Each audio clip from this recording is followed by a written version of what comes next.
Assalamualaikum warahmatullahi wabarakatuh. Shalom, Om Swastiastu, Namo Buddhaya, dan salam kebajikan untuk kita semua. Halo semuanya, kami dari kelompok 6 akan menyampaikan hasil kerja kami, yaitu proyek inovasi yang berjudul Revitalisasi Kantin via UB. Kantin baru, rasa baru, suasana baru. Kantin merupakan salah satu bagian penting dari kehidupan kampus, tempat mahasiswa makan, berkumpul, dan bahkan berdiskusi. Namun sayangnya, kantin via saat ini belum menjadi kantin yang optimal untuk memenuhi sebagaimana mestinya. Meja dan kursi sedikit, makanan kurang bervariasi, dan layoutnya dirasa kurang tertata dengan baik. Karena itu, dengan desain thinking ini, kami menghadirkan solusi bukan hanya memperbaiki layout kantin yang ada saat ini, tapi juga menambah fungsi yang dapat dirasakan langsung oleh mahasiswa dan bahkan pemilik tenan. Nah, di tahap pertama adalah empathize, di mana kami mencoba memahami apa yang dirasakan mahasiswa. Kami melakukan observasi dan wawancara terkait pengalaman mereka makan di kantin via. Hasilnya menunjukkan 3 masalah utama. Yang pertama, ruang dan sirkulasi terlalu sempit dan padat karena layout meja dan kursi belum dikelola dengan optimal. Yang kedua, menu makanan tidak bervariasi sehingga mahasiswa mudah bosan dan bahkan lebih memilih untuk makan di fakultas lain. Dan yang ketiga, harganya kurang worth it dibandingkan makanan yang kita dapatkan di fakultas lain dengan menu dan harga yang sama. Oleh karena itu, dengan memahami keluhan dan kebutuhan mahasiswa, kami dapat menyusun solusi yang benar-benar relevan, yaitu prototipe berupa redesign layout kantin via dan juga poster yang disertai QR code yang diberisikan survei layanan kepuasan pelanggan yang nantinya akan ada di setiap tenan. Setelah menggali kebutuhan dan permasalahan yang dirasakan langsung oleh mahasiswa melalui tahap empathize, kami melanjutkan ke tahap kedua dalam design thinking, yaitu define. Tahap define bertujuan untuk merumuskan permasalahan utama secara spesifik, tajam, dan terfokus berdasarkan temuan yang kami kumpulkan di lapangan, dengan mendefinisikan masalah secara tepat. Kami menyusun arah yang dengan solusi yang jelas dan berdampak nyata bagi para pengguna, dalam hal ini mahasiswa via UB. Berdasarkan observasi dan hasil yang telah kami dapatkan dari wawancara, kami menemukan bahwa kantin via UB saat ini belum menjadi pilihan utama bagi mahasiswa karena tidak nyaman secara ruang, kurang menarik dari sisi makanan, dan tidak didukung aktivitas sosial kampus. Permasalahan ini kemudian kami uraikan menjadi beberapa aspek penting sebagai berikut. Tata letak ruang yang kurang efisien sehingga mengganggu alur pergerakan mahasiswa saat memilih makanan maupun duduk. Ventilasi dan pencahayaan yang tidak memadai membuat suasana kantin terasa pengap dan kurang menyenangkan. Pilihan menu makanan yang terbatas dan monoton, serta kurangnya inovasi dari penyedia makanan yang dalam menarik minat mahasiswa. Harga makanan yang tidak dirasa sebanding dengan harga serta kualitas maupun porsi menyebabkan mahasiswa enggan untuk membeli makanan di kantin. Minimnya dukungan terhadap aktivitas sosial mahasiswa seperti kurangnya area untuk duduk bersama, berdiskusi santai, atau sekedar bersosialisasi dengan teman. Dengan merumuskan masalah secara menyeluruh seperti ini, kami berharap dapat merancang solusi yang tidak hanya menjawab keluhan mahasiswa secara langsung, tapi juga dapat meningkatkan fungsi dan nilai strategis dari keberadaan kantin dari via itu sendiri di lingkungan UB. Memasuki tahap selanjutnya dalam proses design thinking adalah proses ideate, yaitu tahap di mana kami mulai menggunakan aspek kreativitas dan imajinatif untuk mencari solusi dari segala permasalahan yang telah kami rumuskan sebelumnya. Dalam tahap ini, kami melakukan brainstorming secara terbuka dan eksploratif, yang dimana setiap anggota kelompok bebas berkontribusi untuk menyuarakan ide-ide terbaik mereka, tanpa langsung dihakimi apakah ide-ide tersebut akan diterapkan atau tidak.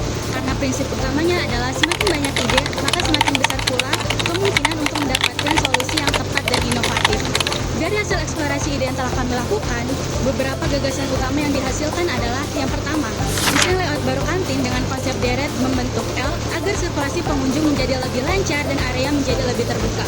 Kemudian yang kedua, penambahan kapasitas tempat duduk yang tadinya 37 orang menjadi 60 orang untuk mengakomodasi lebih banyak mahasiswa pada jam sibuk dan juga membuat mahasiswa dan disesuaikan kepada tempatnya. Kemudian yang ketiga, pengelompokan tenan berdasarkan jenis makanan, yaitu satu baris makanan berat dan satu baris khusus makanan, khusus minuman dan cemilan seperti kue dan snack, agar lebih tertata dan memudahkan mahasiswa untuk memilih makanan.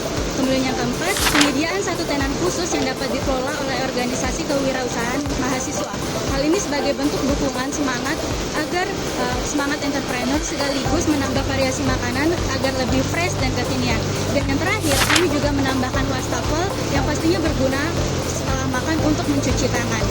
Penerapan sistem harga kategori seperti makanan hemat, makanan standar, dan makanan premium. Hal Hal ini ditujukan agar semua mahasiswa dengan latar belakang ekonomi yang berbeda dapat tetap merasa nyaman dan juga punya pilihan yang sesuai kebutuhan mereka. Melalui tahap IDF ini, kami berusaha merancang konsep kantin yang bukan hanya menjadi tempat untuk makan, tetapi juga menjadi tempat atau ruang bersama yang nyaman untuk bersosialisasi, berdiskusi, belajar, bahkan sekedar melepas penat di tengah aktivitas kampus. Setelah kami mengumpulkan berbagai ide inovatif pada tahap IDF, kami melanjutkan ke tahap berikutnya dalam proses design thinking, yaitu prototyping. Tahap prototype adalah fase di mana ide-ide yang dirumuskan mulai diwujudkan ke dalam rancangan awal yang bisa divisualisasikan dan dievaluasi. Kami menyusun sebuah prototype yang menggambarkan tata letak visual kantin yang baru, lengkap dengan denah ruangan, pembagian zona fungsi, serta elemen estetika interior. Beberapa poin penting pada prototipe kami antara lain, setiap tenan memiliki lebar minimal 1,5 meter untuk memastikan kenyamanan sirkulasi pengunjung dan pengelola makanan. Lalu meja bundar di tengah kantin dihapus guna menciptakan ruangan yang lebih terbuka, lapang, dan mempermudah alur pergerakan. Penambahan jumlah meja dan kursi sehingga kapasitas yang sebelumnya hanya 37 orang kini meningkat menjadi 60 orang. Penataan ulang layout tenan bentuk huruf L agar pengunjung lebih mudah menjangkau setiap tenan dengan alur yang teratur. Pengelompokan tenan berdasarkan jenis makanan, yakni satu deret untuk makanan berat dan satu deret khusus makanan minuman, serta cemilan seperti kue agar tampil lebih rapi dan terorganisir. Penambahan elemen dekorasi estetik seperti mural tematik yang menarik, tanaman gantung untuk sentuhan alami, serta pencahayaan hangat untuk menciptakan suasana yang lebih nyaman, homey, dan ramah bagi mahasiswa. Dalam menyusun visualisasi ini, kami menggunakan beberapa tools. Yang pertama adalah Canva sebagai media awal untuk membuat visual dan alur layout. Lalu yang kedua GPT untuk membantu mengembangkan konsep desain berdasarkan visual hasil wawancara dan diskusi internal kelompok. Yang ketiga adalah Blender 5D sebagai aplikasi utama untuk menyusun rancangan akhir dalam bentuk visual 3 dimensi yang lebih realistis dan representatif. Prototipe ini menjadi perwujudan awal dari ide dan harapan kami yang disusun berdasarkan hasil observasi, wawancara langsung dengan pengguna, serta kreativitas tim dalam mencari solusi yang berdampak. Setelah rancangan mockup layout selesai, kami buat dalam prototype. Proses desain thinking kami selanjutnya yaitu tes.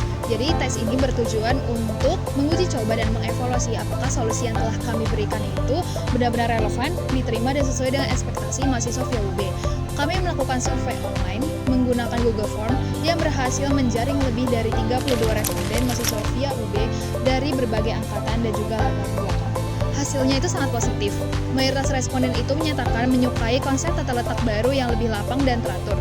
Sebagian besar juga itu tertarik untuk mencoba varian menu baru serta sistem klasifikasi harga yang kami tawarkan. Banyak responden yang memberikan masukan konstruktif seperti penambahan fasilitas cuci tangan, tempat sampah yang lebih tertata, serta aksesibilitas bagi penyandang disabilitas. Selain pengumpulan data awal, kami juga berencana untuk mengajukan kerjasama dengan pihak fakultas untuk melakukan uji coba langsung selama 2 minggu melalui metode redesign layout dan juga poster yang disertai QR code survei layanan kantin testing sederhana. Dalam uji coba ini, kami ingin membandingkan kenyamanan, efisiensi, dan pengalaman pengguna antara layout kantin yang lama dan layout versi baru yang kami usulkan. Harapannya, data dan tanggapan yang diperoleh bisa menjadi dasar evaluasi yang lebih kuat terhadap desain kami. Melalui tahap tes ini, kami semakin yakin bahwa konsep via Food Hub bukan hanya layak secara ide, tapi juga relevan secara kebutuhan dan realistis untuk diimplementasikan demi menciptakan suasana kantin yang lebih nyaman, produktif, dan memberdayakan. Sebagai penutup, kami menyimpulkan bahwa solusi yang kami hadirkan adalah sebuah konsep inovatif yang kami beri nama Via Food Hub, kantin baru, rasa baru, dan suasana baru. Proyek ini bukan sekedar tentang renovasi fisik, melainkan merupakan transformasi menyeluruh terhadap fungsi, tampilan, dan pengalaman mahasiswa saat berada di kantin Via UB. Melalui pendekatan design thinking, kami berupaya menciptakan kantin yang tidak hanya lebih tertata dan menarik, tetapi juga lebih bermakna bagi kehidupan kampus. Kami berharap bahwa melalui konsep ini, yang pertama, mahasiswa dapat merasa lebih nyaman, betah, dan senang menghabiskan waktu di kantin. Dan yang kedua, kantin dapat berfungsi sebagai ruang sosial yang produktif dan menyenangkan, tempat berkumpul, berdiskusi, hingga beristirahat di sela perkuliahan. Dan yang terakhir, organisasi mahasiswa di VIA memiliki wadah yang nyata untuk berkembang, berinovasi, dan menjangkau lebih banyak konsumen. Dan yang paling penting, proyek ini dapat menjadi kontribusi kecil kami dalam membangun citra Via UB sebagai fakultas yang optimal dan inovatif di mana ide dan fungsi dari kantin ini dapat diwujudkan. Semoga konsep Via Food Hub ini dapat menjadi inspirasi dan langkah awal menuju kampus yang lebih baik bagi kita semua.